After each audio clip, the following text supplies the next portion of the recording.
না, বরং তার বলবো যে তার যে বাজে রকমের একটা ইকোনমিক পলিসি, হ্যাঁ, সুইসাইডাল বলবো, তা বাংলাদেশকে আরো গরিবের দিকে নিয়ে নিল। তো মানুষ তখন কি নিজে বাঁচার যন্ত্রণায় সেই গ্রাফিতি কি করবে আর গিয়ে কি করবে। তো ফলে আপনি দেখবেন, আপনি ওই পেপারগুলো আমি সবাই, আমরা খুব ডকুমেন্টেশনে দুর্বল ছিলাম, ফলে এসে দেখবেন যে 10, 15, 20 বছর পরে কেউ 1971 সালে জন্ম হয়েও কিন্তু সে মুক্তিযোদ্ধা হয়ে গেছে, ডাকাত হয়ে গেছে, মুক্তিযোদ্ধা, মন্ত্রীও হয়েছে, ঠিক না? তো এই যে এটা কারণ কি, আমরা ডকুমেন্টেশন সে সময় করি নাই, কার কি রোল ছিল আমরা এগুলো লিখি নাই, পরবর্তীতে যে যার মতো নিজে আবিষ্কার করেছে, আমি এটা হয়ে গেছি, ও এটা হয়েছে। তো এবারে যে গ্রাফিতির যে বই আমাদের এই বিপ্লবকে ধরে রাখবে, নতুন বাংলাদেশের যে গণ অভ্যুত্থান হলো, এই গণ অভ্যুত্থানকে ধরে রাখবে, এটা খুবই ইম্পর্টেন্ট। কারণ এইটা ধরে রাখাটা কেন ইম্পর্টেন্ট, আপনি দেখতেছেন যে আওয়ামী লীগ এবং পতিত স্বৈরাচার, চোরতন্ত্রের জননী, গুমের জননী, তারা চাচ্ছেন বাংলাদেশকে, এই যে ন্যারেটিভকে তারা চ্যালেঞ্জ করতে চাচ্ছেন। বারবার আপনি ওদের মেসেজগুলো দেখেন, 3000 পুলিশ মারা গেছে, ওদের মাঝে ইউনূস হচ্ছে জঙ্গি লিডার, ইউনূসকে ঘিরে আছে কারা, জঙ্গি লিডার। এটা কেন করছে জানো, এটা খুবই ওয়েল অর্কেস্ট্রেটেড ক্যাম্পেইন, এবং এটা ইন্ডিয়ান মিডিয়াও এটার সাথে জড়িত। তারা মিলিয়নস অফ ডলার খরচ করছে এই হাসিনার অলিগার্কগুলো। সে একটা নতুন ন্যারেটিভ তৈরি করতে চাচ্ছে, ওয়ার্ল্ডে বুঝাইতে চাচ্ছে যেই তুমি যে এটাকে গণ অভ্যুত্থান বলতেছো, সেটা আসলে গণ অভ্যুত্থান না, সেটা আসলে এটা হয়েছে। যাতে এটার কারণ থেকে এটা খুব বড় রকমের একটা চক্রান্ত, যাতে আপনার আমার দেশের উপরে সে কোনো রকমের কোনো বিদেশিদেরকে বুঝাতে সক্ষম হয় যে আমাদের দেশে যেটা হয়েছে সেটা আসলে মানে এটা গ্লোবাল অর্ডারের বাইরের কোনো একটা কিছু, আমাদের উপরে যাতে সে চাচ্ছে, বলতে চাচ্ছে যে তোমরা এদেরকে দেখতেছো, সেই লোকটা তো এটা না। প্রফেসর ইউনূস পাবলিক লাইফে আছেন 6 দশক ধরে, তার প্রত্যেকটা বাক তার ক্যারিয়ারে সবাই চিনে, অথচ তাকে তারা এইভাবে পোর্ট্রে করছে, কারণ সে বাংলাদেশে যে একটা ইউনিক ইতিহাস, নতুন বাংলাদেশ, এটাকে উল্টে দিতে চায়। ওই কাজটা তারা কিন্তু আগে করছে। আপনি দেখেন পুরোটা 15 বছরে কয়জন লেখক আছে যে 74-এর ফ্যামিলি নিয়ে লিখেছে, আপনি দেখেছেন? কারণ কেউ নাই। আপনি যে আফতাব আহমেদ, যিনি ইয়ে ছিলেন কি জন্য বাসন্তীর ছবি তুললেন, উনি মিস্টিরিয়াসলি মারা গেলেন, কেউ এটা ইনভেস্টিগেটও করলো না। পুরো আপনি 74 সালে আপনি রক্ষী বাহিনী দ্বারা যেটা আমরা দেখেছি, যেটা পড়েছি, 30,000 লোক মারা গেছে। আপনি ইউটিউবে ঢুকলে ওই যে 74 সালের যে গ্রুয়েল কিচেন, হ্যাঁ, যেখানে মানুষকে যে জনগণকে খাবার দেওয়ার জন্য যে সেগুলো পুরো আছে, কিন্তু ওইটা সব 15টা বছর ধরে তারা সব এই যে হিস্ট্রিকে যে ইরেজ করে নতুন হিস্ট্রি চাপানো, এটা ওদের, এটা হচ্ছে they are quite good at it. মানে এই জিনিসটা তাদের একদম পুরো আপনাকে শোষণ করার মূল হাতিয়ারই হচ্ছে আপনার হিস্ট্রিকে আপনারে বুঝা দেওয়া, এবং আপনাকে বলবে আপনি সে অপ্রেসর, কিন্তু নিজেকে সে বিদেশে জাহির করছে আমি অপ্রেসড। আপনার পুরো বাংলাদেশের থেকে তার এবং তার লোকরা 234 বিলিয়ন ডলার বাইরে নিয়ে গেছে। তার এবং তার পেটুয়া বাহিনী বাংলাদেশের 3,500 লোককে গুম করেছেন।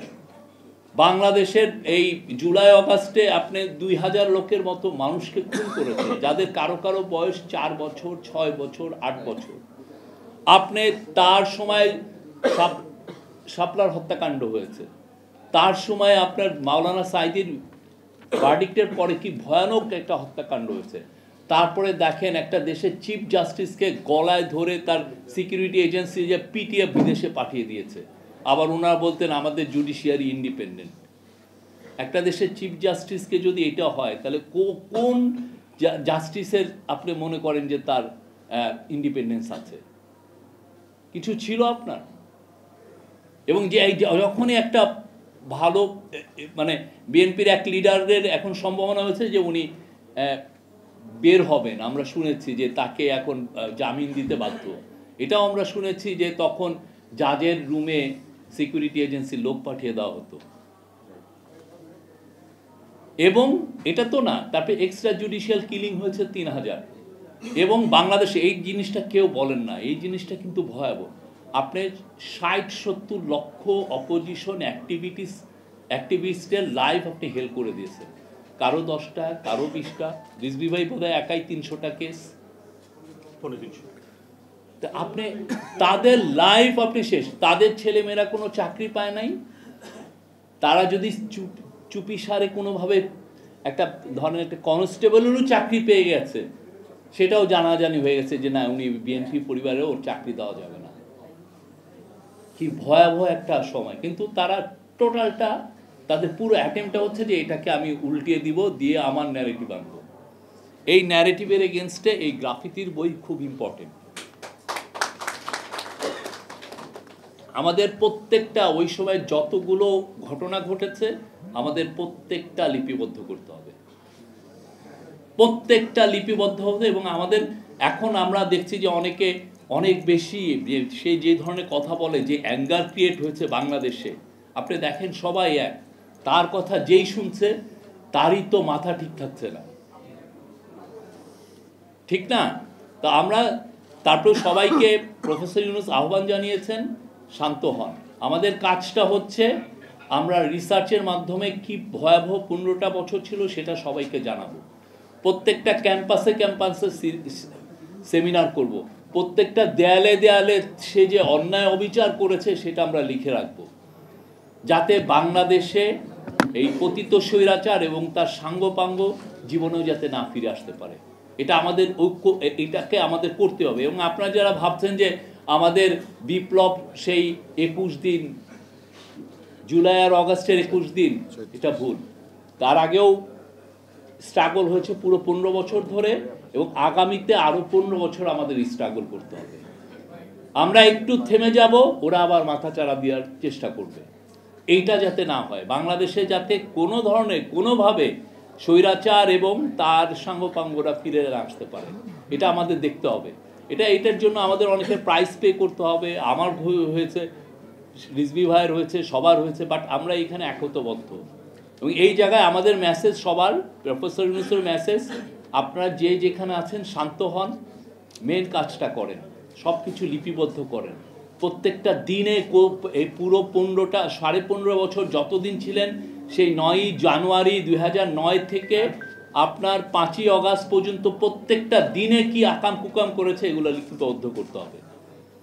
কোনো কিছু যত আনডকুমেন্টেড না থাকে, যেটা আমরা আগে করতে পারি নাই, বা 15 বছর সে যেভাবে আমাদেরকে এই যে 74-এর ফ্যামিনের কথা আমাদেরকে ভুলিয়ে রেখেছিল, এমন কেউ নাই। আমার ফ্যামিলি, আমি জানি, আমার বড় ভাই উনি আমেরিকার এখন একটা ইউনিভার্সিটির প্রফেসর, উনি দিনের পর দিন রাতে 2টা 2:30টায় যায় রেশন শপের সামনে দাঁড়ায় থাকতে হতো। আমাদের বাসায় ঠক ঠক করছে ভাতের ফ্যানের জন্য, আমি নিজে ভাতের ফ্যান খাইছি। অথচ আপনি দেখেন 15.5 বছর মানুষকে বুঝিয়ে রেখেছে যে না, শেখ মুজিবের আমলটা ছিল কি একটা মহৎ একটা আমল। এবং কোনো ইকোনমিক্স লিখছেন মুজিবোনমিক্স, মুজিবের ইকোনমিক্স নিয়ে অ্যাজ ইফ মুজিবের কি এমন একটা ইকোনমিক্স ছিল। আমাদের সত্যিকার অর্থে ফোকাসটা রাখতে হবে, এখানে ফোকাস ছাড়া যাবে না। আমি জিএম রাজীব হোসেনের এই কাজের সাধুবাদ জানাই, এবং যারা যারা আরও করবেন, ভালো কাজ করেন প্লিজ, যেগুলো ইন্টারন্যাশনাল স্ট্যান্ডার্ড হয়। আমরা যেন পোর কাজ না করি, যে দিয়ে মানুষ যাতে নাক না শিক্ষায়, এমন কাজ খুবই ভালোভাবে ডকুমেন্টেশন করবেন, যেটার জেনারেশন যেটা আমাদের ধরে রাখতে পারে। এটা খুবই দরকার। আমাদের প্রত্যেকটা